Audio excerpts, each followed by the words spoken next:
Bonjour, nous sommes toujours sur notre chapitre acide faible et base faible, couple acide-base, constante d'acidité et classification des couples acide-base. Dans la première séquence, nous avons constaté que le vinaigre réagissait avec la craie et il se dégageait un gaz qui trouble l'eau de chaud. Nous avons constaté aussi que le constituant essentiel du vinaigre est l'acide éthanoïque et le constituant essentiel de la craie est le carbonate de calcium. Dans cette séquence, nous allons nous familiariser aux acides faibles.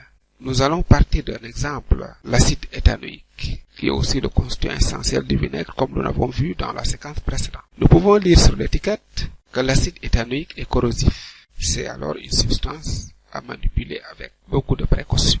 Nous allons donner une présentation générale de l'acide éthanoïque. L'acide éthanoïque est liquide à température ordinaire, il est incolore, il a un goût aigre. La formule chimique de l'acide éthanoïque est CH3COH. Ionisation dans l'eau. Nous allons réaliser des expériences pour voir la conductibilité électrique de l'acide éthanoïque pur ou de la solution aqueuse d'acide éthanoïque. Première expérience, vérification de la conductibilité électrique de l'acide éthanoïque pur. Nous allons d'abord verser l'acide éthanoïque dans l'électrolyseur. Voilà, je verse l'acide éthanoïque pur dans l'électrolyseur. Donc les électrodes sont bien émergées. Lorsqu'on ferme le circuit, nous voyons que la lampe ne s'allume pas. La tension vaut 13,3 volts. L'intensité indiquée est nulle. Nous en déduisons donc que l'acide éthanoïque pur ne conduit pas le courant électrique. Deuxième expérience, vérification de la conductibilité électrique de la solution aqueuse d'acide éthanoïque. Versons la solution ainsi préparée.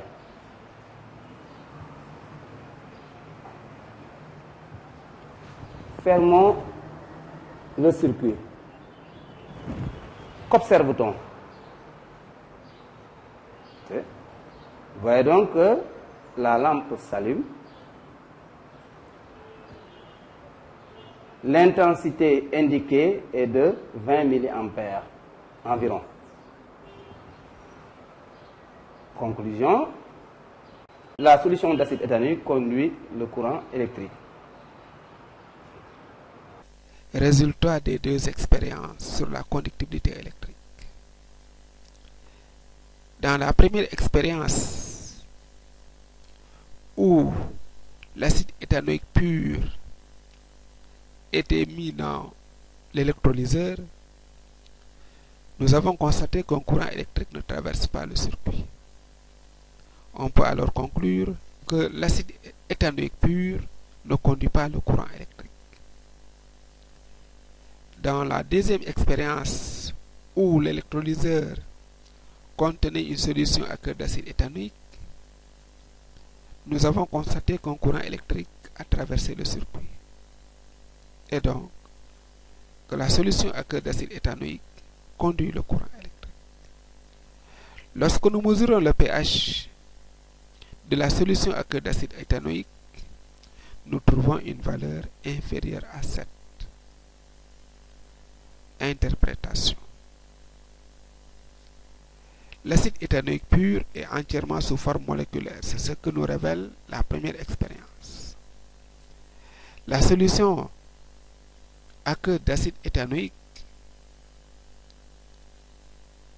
conduit le courant électrique. Donc, l'acide éthanoïque en solution dans l'eau se dissocie. Et les ions qui se forment par la dissociation de l'acide éthanoïque dans l'eau sont l'ion éthanol CH3CO- et l'ion hydronium H3O+. Cette ionisation de l'acide éthanoïque dans l'eau est-elle partielle ou totale? Nous partons d'une situation. On dispose d'une solution aqueuse d'acide éthanoïque de concentration molaire C égale 10 puissance moins 2 mol par litre. Nous mesurons le pH de la solution et nous trouvons une valeur pH égale 3,4. Et de faire l'inventaire des espèces chimiques susceptibles d'être dans la solution, de calculer leur concentration et de conclure quant au caractère partiel ou total de l'ionisation de l'acide éthanoïque dans l'eau. Les espèces chimiques susceptibles d'être en solution sont l'ion éthanoate, l'acide éthanoïque, l'ion hydronium et l'ion hydroxyde.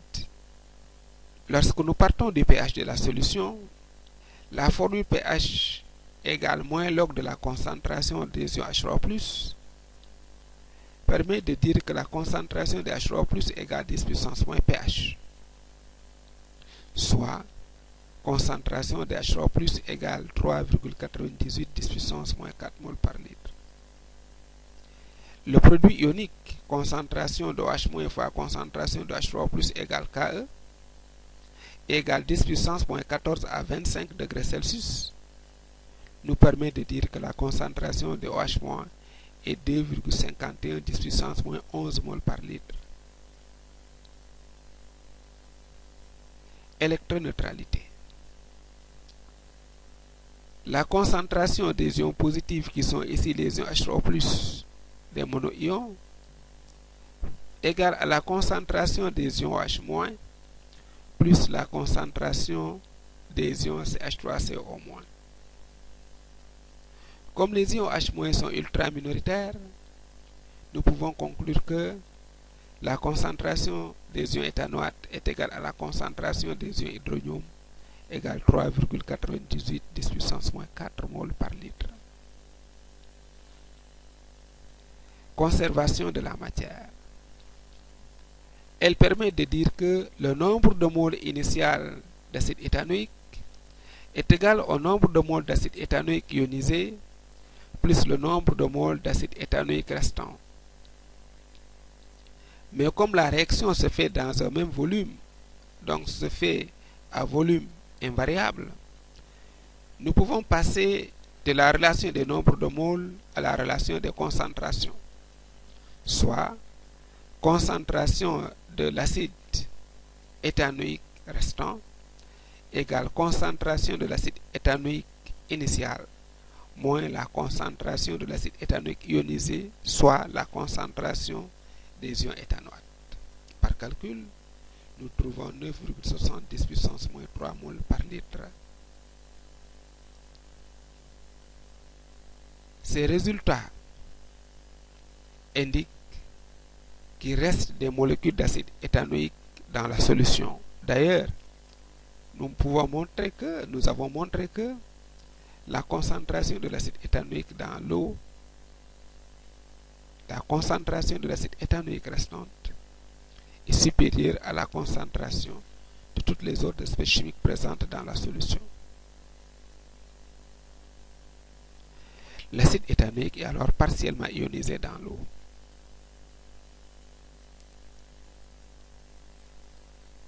En fait, l'ionisation de l'acide éthanoïque dans l'eau est limitée par la réaction inverse. Et nous pouvons écrire que l'acide éthanoïque plus l'eau donne de façon réversible l'ion éthanoate plus H3+. L'acide éthanoïque est alors un acide faible. Généralisation. De façon générale, un acide faible à H est une espèce chimique qui s'ionise partiellement dans l'eau avec la formation d'ion hydronium H3+. Selon l'équation, AH plus H2O donne de façon réversible A- plus H3+. Il existe bien d'autres acides faibles et les acides carboxyliques en première approximation sont des acides faibles. Dans l'autre séquence, nous allons aussi étudier les bases faibles avant de voir quelle combinaison faire entre ces acides faibles et ces bases faibles.